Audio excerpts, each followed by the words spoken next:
नमस्कार, स्वागत है आपका द न्यूज पर। मैं हूं आपके साथ शिप्रा सैनी। 2024 लोकसभा चुनाव से पहले एनडीए और इंडी अलायंस के बीच जबरदस्त सियासी जंग देखने को मिल रही है। एक दूसरे को घेरने के लिए जुबानी हमलों से लेकर सोशल मीडिया का खूब इस्तेमाल हो रहा है और इन सब के बीच अब बीजेपी ने कांग्रेस पार्टी के नेता राहुल गांधी पर एक पोस्टर के जरिए हमला बोला है, उन्हें नए जमाने का रावण बताया है। तो ये बीजेपी का पोस्टर जो काफी ज्यादा अब सोशल मीडिया पर वायरल हो रहा है, जिसमें राहुल गांधी को रावण के तौर पर बीजेपी ने दिखाया है। और वहीं आपको ये भी बता दें कि एनसीपी प्रमुख शरद पवार का राहुल गांधी को लेकर एक बहुत बड़ा बयान सामने आया है। शरद पवार ने यह कहा है कि राहुल गांधी एक दिन देश का नेतृत्व करेंगे, तो इस पर भी हम चर्चा करेंगे। लेकिन वहीं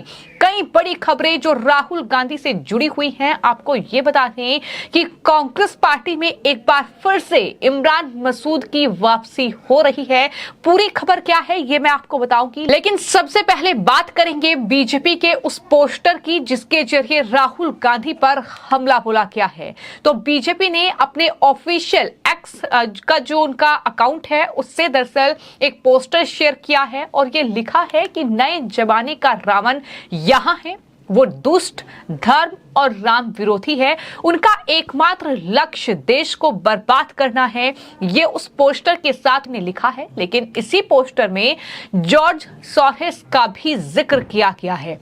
भारत विरोधी जॉर्ज सोरोस का जिक्र बीजेपी करना नहीं भूली और बीजेपी की तरफ से जो पोस्टर जारी किया गया है उसमें राहुल गांधी के 10 सिर दिखाए गए हैं। इस पर लिखा है कि भारत खतरे में है। तस्वीर के ठीक नीचे बड़े अक्षरों में रावण लिखा हुआ है और इसके नीचे इंग्लिश में और Congress party protection directed by George Soros लिखा हुआ है। तो ये पोस्टर है बीजेपी की ओर से जो शेयर किया गया है और जिसको देखकर अब कांग्रेस पार्टी पूरी तरीके से भड़की हुई है। कांग्रेस पार्टी के नेता जयराम रमेश ने बाकायदा इस पोस्टर को लेकर एक पोस्ट कर दिया है और लिखा है कि कांग्रेस सांसद और पार्टी के पूर्व अध्यक्ष के खिलाफ हिंसा के लिए उकसाना और भड़काना है। इस पोस्टर के जरिए जिनके पिता और दादी की हत्या उन ताकतों ने की थी जो भारत को तोड़ना चाहते हैं, लेकिन हम डरने वाले नहीं हैं। ये जयराम रमेश की ओर से पोस्ट किया गया है।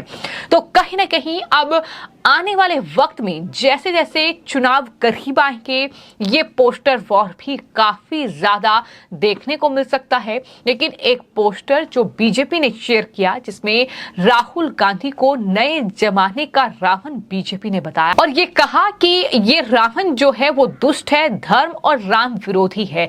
ये बातें बीजेपी की ओर से बाकायदा उस पोस्टर को जो पोस्ट करते हुए लिखी गई हैं। तो राहुल गांधी को लेकर बीजेपी लगातार हमलावर है। लेकिन वहीं आपको ये बताते हैं कि इंडी अलायंस जो है वो अब राहुल गांधी को प्रधानमंत्री पद के उम्मीदवार के तौर पर पेश कर रही है। लेकिन इसमें भी दरअसल फूट पड़ती दिखाई दे रही है क्योंकि अलग अलग पार्टियां हैं जो अपने नेताओं को प्रधानमंत्री के तौर पर देखना चाहती हैं। लेकिन इन सब के बीच अब एनसीपी चीफ शरद पवार का एक बड़ा बयान राहुल गांधी को लेकर सामने आया है। इंडिया टुडे कॉन्क्लेव में शरद पवार ने यह कहा कि राहुल गांधी एक दिन देश का नेतृत्व करेंगे। भारत जोड़ो यात्रा का जिक्र किया गया, कहा कि उसके बाद से लोग उन्हें गंभीरता से ले रहे हैं। आपको ये बता दें कि 7 सितंबर 2022 को राहुल गांधी ने भारत जोड़ो यात्रा की शुरुआत की थी और उसका 1 साल लगभग पूरा हो गया है और जिसके बाद अब ये शरद पवार का बड़ा बयान राहुल गांधी को लेकर सामने आया है। लेकिन यहां सवाल ये है कि शरद पवार का जो ये बयान राहुल गांधी को लेकर दिया गया है ये अब विपक्षी गठबंधन में क्या भूचाल लाएगा, क्योंकि चाहे बात ममता बनर्जी की हो, उनकी पार्टी ममता बनर्जी को प्रधानमंत्री पद के तौर पर देखना चाहती है। फिर चाहे बात हम करें नीतीश कुमार की, तो जेडीयू नीतीश कुमार को प्रधानमंत्री पद का उम्मीदवार देखना चाहती है। वैसे ही आम आदमी पार्टी से लेकर तमाम जो पार्टियां इस गठबंधन में शामिल हैं वो अपने प्रमुख को दरअसल प्रधानमंत्री पद पद के उम्मीदवार के रूप में देखना चाहती हैं। तो वही वजह है कि सवाल लगातार उठ रहे हैं कि अब इंडी अलायंस में क्या भूचाल शरद पवार का ये बयान लेकर आएगा। लेकिन एक दिन देश का नेतृत्व राहुल गांधी करेंगे, ये बहुत बड़ा बयान है शरद पवार का जो उनकी तरफ से दिया गया है। अब बात कर लेते हैं कांग्रेस पार्टी के ही नेता रहे इमरान मसूद की। हालांकि वो बसपा से निष्कासित होने के बाद जो लगातार राजनीतिक दल में अपनी जगह ढूंढ रहे थे, उनकी वो जगह पूरी हो गई है। कांग्रेस पार्टी एक बार फिर से अपनी पार्टी में इमरान मसूद को शामिल करने के लिए तैयार है।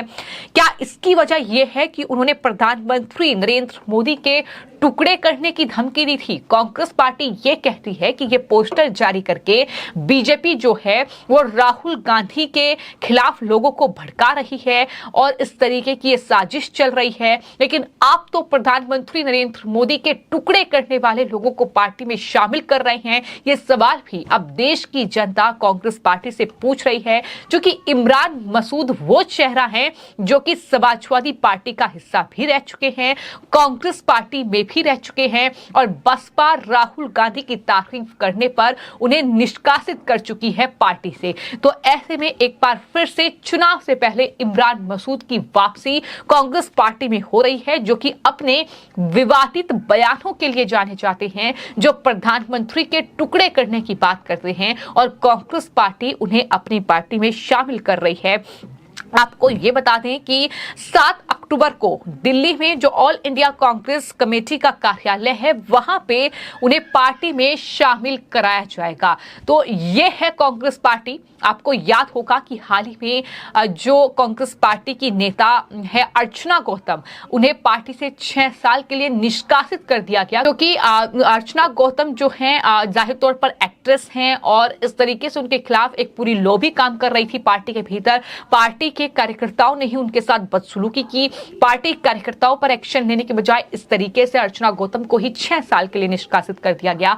हम अर्चना गौतम की बात इसलिए कर रहे हैं क्योंकि इमरान मसूद भी यूपी से आते हैं और पश्चिमी यूपी की अगर बात की जाए तो वहां कहीं ना कहीं एक वर्ग विशेष में उनकी खास पैठ है। तो ऐसे में क्या उस पूरे वोट बैंक को साधने के लिए कांग्रेस पार्टी एक बार फिर से इमरान मसूद को अपनी पार्टी में लाना चाहती है, क्योंकि उनके बयान कुछ इस तरीके के रहे हैं। तो जाहिर तौर पर कांग्रेस पार्टी पर सवाल उठ रहे हैं। लेकिन इन सब के बीच बड़ी खबर यही है कि एक तरफ बीजेपी ने पोस्टर जारी करके सोशल मीडिया के जरिए कांग्रेस पार्टी और राहुल गांधी पर यह बड़ा हमला बोला है और इसमें यह साफ तौर पर जॉर्ज सोरोस का जिक्र किया गया है। अब बीजेपी का तो आरोप यही रहा है कि जॉर्ज सोरोस के इशारे पर ही राहुल गांधी ने भारत के खिलाफ जहर उगला है। भारत जोड़ो यात्रा में जॉर्ज सोरोस के लोग शामिल हुए थे। बीजेपी नेताओं ने ओपन सोसाइटी फाउंडेशन नाम के एक गैर सरकारी संगठन का नाम लिया है। तो ये तमाम जो कहीं ना कहीं आरोप है वो बीजेपी के जरिए लगते रहे हैं, क्योंकि जॉर्ज सोरोस का जो एजेंडा है भारत के खिलाफ, भारत में जहर खोलना, मोदी के खिलाफ, अडानी का वो जिक्र करते हैं। तो कहीं ना कहीं भारत के खिलाफ साजिश और षड्यंत्र जो रचा जाता है वो राहुल गांधी या कांग्रेस पार्टी के नेताओं के जरिए ही रचा जाता है। तो ऐसे में इस पोस्टर में जॉर्ज सोरोस का भी जिक्र हुआ है और जिसमें यह लिखा गया है कि Congress party production directed by George Soros. अब देखना होगा कि इस पोस्टर को लेकर किस तरीके का सियासी हंगामा आने वाले वक्त में देखने को मिलता है। फिलहाल आपकी इस पूरी खबर पर क्या राय है, कमेंट बॉक्स में जरूर लिखें। धन्यवाद।